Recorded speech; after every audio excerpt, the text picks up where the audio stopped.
Жер жаңғақтың пайдасы көп. Оның негізгісі йод жетіспеушілігінен туындайтын гипотиреоз ауруында ем. Гипотиреоз ағзада қалқанша безі гормондарының жетіспеушілігі салдарынан пайда болатын дерт.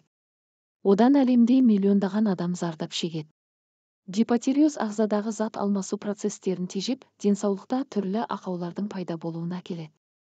Атап айтсақ, созылмалы шаршау, дене салмағының артуы, іштің қатуы, зат алмасудың бұзылуы, сөйлеу мен қимылдың бәсеңдеуі, баяулауы, күйгелектік пен ашушаңдық, суыққа сезімталдық, холестерин деңгейінің артуы, ісіну. Әйел адамдар гипотиреозға ерлерге қарағанда 10 есе жиі шалдығады екен.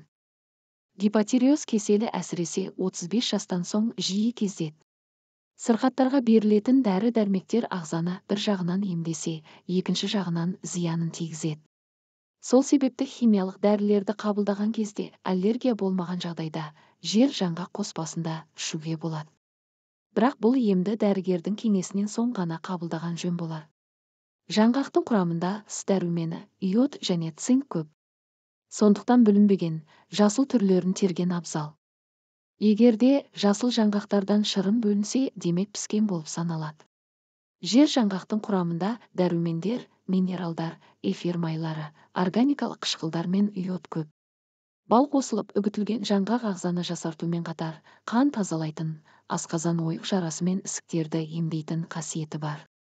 Жасыл жер жаңғақ тұнбасы 1 килограмм жасыл жер жаңғақ, 1 килограмм табиғи, таза бал, әйнек ыдыс дайындау тәсілі жуылған жаңғақтарды майдалап тұраған соң, әйнек ыдысқа салып, бал құйыңызда 1 айға қараңғы жерге қойыңыз. Содан соң жаңғақтарды алып тастап тұнбасын сүзгілеңіз.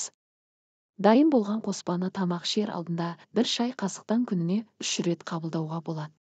Бұл тұнба иммунитетті, есте сақтау қабілетін жақсартады, жұмысқа қабілеттілікті арттырады және қан астықты, әлсіздікті, гипотиреозды емдейді. Қақаған қыс мезгілінде бұл тұнба таптырмас ем. Достар, егер видео ұнап жатса каналға тіркелуді ұмытпаңыздар.